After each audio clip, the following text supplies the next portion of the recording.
कपड़े धोने वाली बहू। शादी के पहले से ही विभा को कपड़े धोने का बड़ा शौक था। कभी नल के नीचे तो कभी तालाब के पास। अरे मेरी नीली वाली लुंगी नहीं दिख रही है। विभा की अम्मा, कहाँ रखी है लुंगी? अरे वो तो विभा ने परसों ही धोकर रखी थी आपकी अलमारी में, देखो वहीं होगी। वो ना मैंने आज धो दी, मुझे लगा कि गंदी हो गई होगी। अरे कैसे गंदी हो गई थी? उसे तो मैंने पहना भी नहीं। हे भगवान, इस लड़की के कपड़े धोने की आदत से परेशान हो गया हूँ मैं। जितना तो घर में राशन नहीं आता, उससे कहीं ज्यादा डिटर्जेंट पाउडर का खर्चा है। इसकी शादी करवा दो, शादी जाए अपने घर में ही करे काम, फिर चाहे घर के कपड़े धोने हो या पूरे गांव के। हाँ ठीक बोल रही हूँ, देखता हूँ मैं कोई लड़का। वो दिन भी आ जाता है जब विभा को देखने लड़के वाले आ जाते हैं। लड़की मुझे अच्छी लगी। होने वाली सास कहती है, बेटी अगर कुछ पूछना है तो पूछ लो। वैसे तो हमारी लड़की बहुत ही शर्मीली है, जो बोल दो वो मान लेती है, इसे क्या पूछना होगा। अरे कैसी बात कर रही हो माँ, मुझे इन लोगों के घर रहना है, सवाल तो कई है। हाँ हाँ बेटा, पूछ लो ना, क्या पूछना है। आप लोगों के घर कपड़े कौन धोता है? सास का मुंह बन जाता है। देखो, अगर तुम ये कहना चाहती हो कि तुम्हें कपड़े धोने नहीं आते तो सुन लो, कपड़े मैं ही धोती हूँ, लेकिन तुम्हारे आ जाने के बाद मैं रुमाल तक नहीं धोऊंगी। अरे चुप रहना भगवान, बहू बेचारी घर आई नहीं, उसे डराना शुरू कर दिया। वो क्या है ना बिटिया, अभी तक तो ये कल्लू की माँ ही धोती थी, लेकिन अब तुम्हारे पापा तो दहेज में वॉशिंग मशीन देंगे ही। तभी विभा की माँ बोल पड़ती है, सवाल भी पूछा तो क्या। वैसे भाई साहब, मशीन की तो फिर भी कपड़े धोने की कैपेसिटी होती है। मतलब जो बिटिया दे रहे हैं ना विभा, इसे कपड़े धोने का बहुत शौक है। ये आप लोगों के क्या, आस पड़ोस गांव मोहल्ले सबके कपड़े धो दे और उफ तक ना करे। बाहर देखा नहीं आपने कितने कपड़े सूख रहे हैं? सब हमारी बिटिया ने ही तो धोए हैं। बस भी करो ना माँ, शर्म आ रही है इतनी तारीफ सुनकर। और तो और एक दाग निकाल कर दिखाओ तो मान जाऊँ। हाँ अच्छा, माफ करना बेटा, मैंने गलत समझा।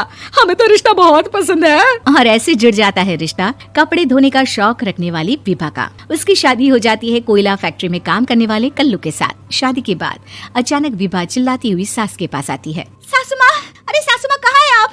ये तो धोखा है, धोखा दिया आप लोगों ने मुझे।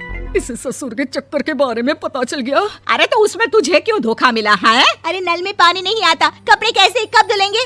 अच्छा, तू पानी नहीं आ रहा उसकी बात कर रही है? तो आपने क्या सोचा?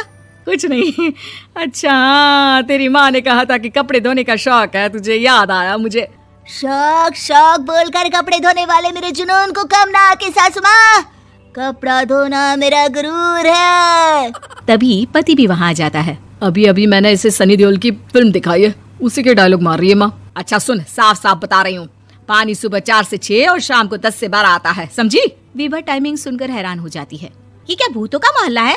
सुबह 4 बजे उठकर कौन कपड़े धोता है? 4 बजे टंकी में पानी जाता है, फिर सारा दिन धोना ना, किसने मना किया?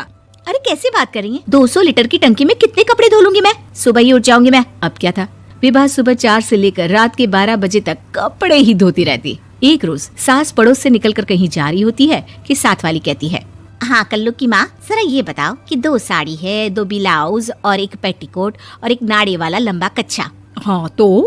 अरे तो क्या, कितना लोगी धुलाई ये बताओ। धोबन दिख रहे हैं हम क्या? हमारे पति सरकारी नौकरी से अभी रिटायर हुए हैं और बेटा सुपरवाइजर है कोयला फैक्ट्री में। धोबन समझ रखा है हमें? हाय रे कल्लू की अम्मा, माफ कर दो, वो तो मोहल्ले में यही सब बता रहे थे कि तुमने बहू को कपड़ा धुलवाने के काम में लगा दिया है। सास को पड़ोसन की बात सुनकर गुस्सा आ जाता है। वो घर पहुंचती है जहां घर के बाहर ही इतने सारे कपड़े सूख रहे होते हैं जितने कि किसी धोबन के घर पर। अरे ओ कल्लू की दुल्हन, बाहर निकल। माँ जी यहीं आ जाओ, बाथरूम में चादर धो रहे हैं हम। अरे अभी हम धोते हैं, तुमको बाहर निकलो। ये आस पड़ोस वाले बोल रहे हैं कि हम बहू से कपड़े धुलवा कर उसे कपड़ा धोने वाली बना दिए हैं। अरे छोड़ो ना माँ जी, किन लोगों की बातों में आती हो? आस पास के लोगों का तो काम ही होता है कि वो किसी तरह सास बहू को लड़ा दे। बहू सारे घर के कपड़े धोती है, ये क्या कम है? बोलिए।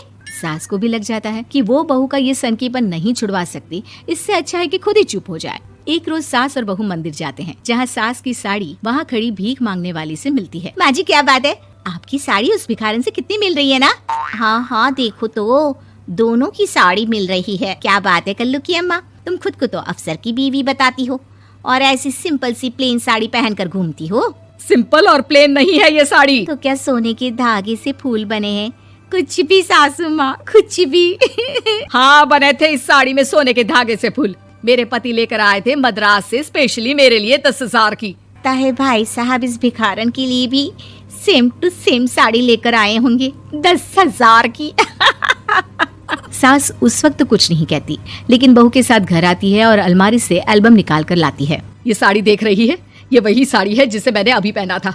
इस साड़ी में ये जो चमकदार फूल दिख रहे हैं ना, ये सोने के धागों से काटे गए हैं।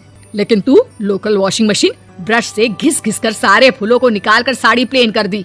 मुझे माफ कर दीजिए सासू माँ। और तो और, जब मैंने तुझे तेरी गलती के लिए कुछ नहीं कहा, लेकिन तूने तो सबके सामने मेरा मजाक ही बना दिया। क्यों? बहू को समझ में आ जाता है कि अब से उसका